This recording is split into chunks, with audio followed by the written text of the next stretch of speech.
My name is Matthew Iske. I'm the founder and general manager of the Unified Esports League.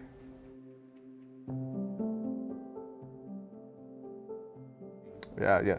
UESL, so UESL stands for Unified Esports League. I'm going to say either one. UESL took about 18 months to build. We started in October of 2021, and that was just when the idea came together. We started talking about sports and esports and how it could relate to the special needs or people with disabilities population. That led to the whole adventure of figuring out all the creative problem solving of how do we do this so that there's access, so that somebody doesn't come to us and say, I have a kid or I want to attend your program, but I don't have the money. How do we figure out a way for us to be able to pay staff and not charge clients, and to figure out a location and figure out different kinds of technology in the game and the curriculum? That took about 18 months. So that took us from October 2021 to when we started in April of 2023. And all of the things that we needed to figure out, we were able to figure out. So now I think it's safe to say that we have the only program in the country or possibly in the world that provides gaming and technology education for people in the IDD community at no cost to the family or to the participant. We have a fully paid staff and we're looking to expand throughout San Diego, but there was a lot of creative problem solving to figure out how to get there.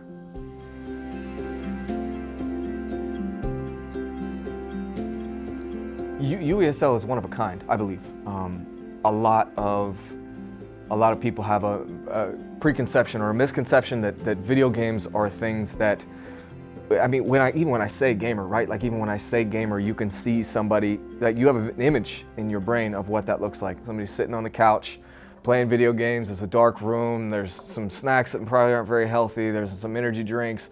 There's not a lot of people around. And I think the coolest part about UESL and what's misunderstood about it is that there's so many people, I mean, people watching this will understand that 6 to 8 hours a day, 10 hours a day, 12 hours a day, we all know somebody in that place where they're playing too much, or they're playing and they love it, you know, and you can't get them away from it. And I think our goal and the real motivation behind this and what separates us is that we are able to take those hours that exist that are being utilized already. Like, it's very hard to detract from those hours. Like, people are going to do what they love to do. We're taking that and translating that into something healthy and productive by getting people out of their rooms, getting them socializing, getting them playing on a team. The only way to learn a lot of these powerful life skills, how to win, how to lose, how to communicate, how to collaborate, the only way to learn those things is to be in a situation where you have to experience them. I mean, we say, my patience was really tested. Well, the only way to test your patience is to be in a place where you have to be patient. Sometimes that's smooth and sometimes that's not, but this program is one of the only ways for people to be able to learn those skills.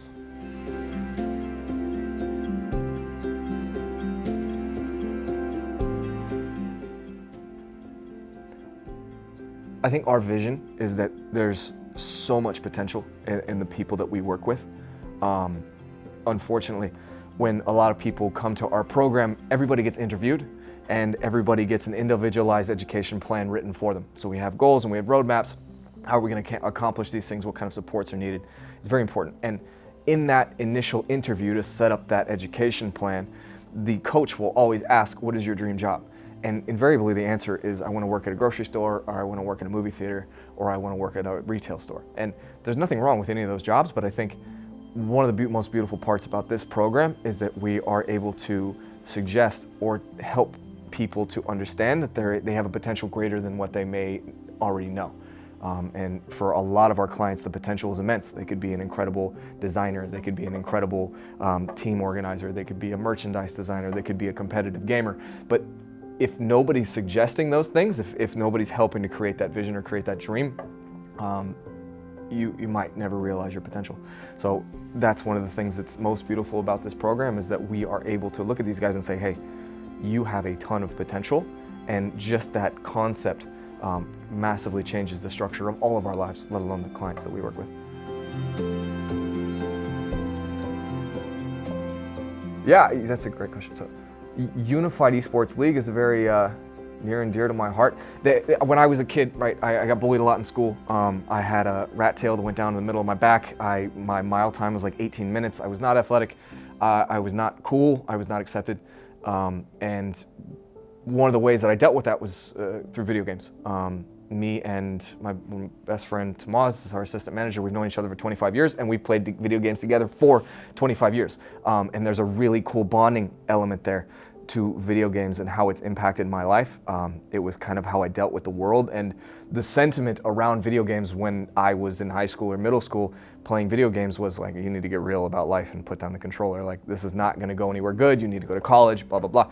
But now we have a real opportunity to be able to look at people and say, okay, if you love this, let's get serious about figuring out how it can really benefit your life, how we can turn this passion that you have into something that can help you live a life that you really love, and help you can turn this passion into a life that you really dream of, as opposed to saying, oh, this is stupid, these video games, this is a billion-dollar industry. There are hundreds of millions of scholarships available for legitimate colleges that have esports teams. The wave is just starting to build on this, and it's already one of the fastest growing industries in existence. So it's special for me, to come from a place of your video games are stupid to now you have an organization that helps people by using video games. That's special.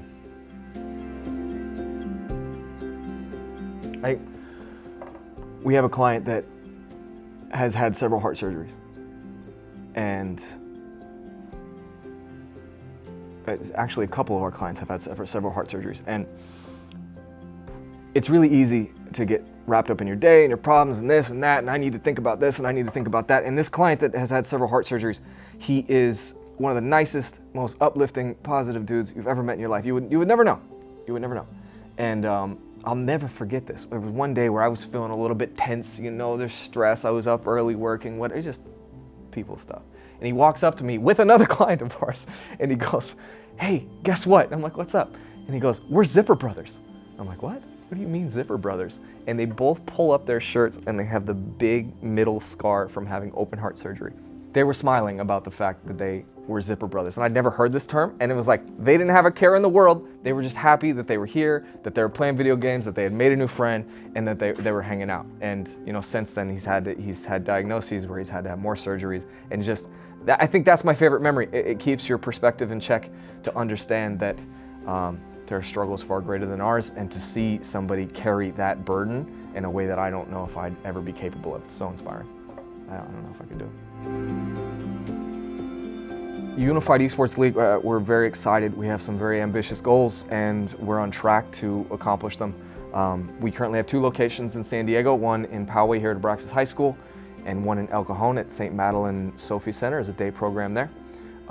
We are expanding to 6 to 8 more locations throughout San Diego County, and the ultimate goal is for us to unify all these locations in competition. So all of our competitors and all of our collaborators, our designers and our artists and our videographers and all those people, they will all be working together to facilitate some of the first ever season play for esports in San Diego County. Poway's going to play against El Cajon can play against Fallbrook will play against Chula Vista, and we'll be able to cultivate these massive championships. That's here in San Diego. Our goal is to move up through the state of California. There are 20 more regional centers outside of the San Diego Regional Center, which means that we have the ability to duplicate what we've made here in San Diego and make this program and the benefits that it possesses more available to people all the way up through the state of California. There are 40,000 clients currently for the San Diego Regional Center here in San Diego, and there are 330,000 plus in the state of California. So we have a lot of work to do.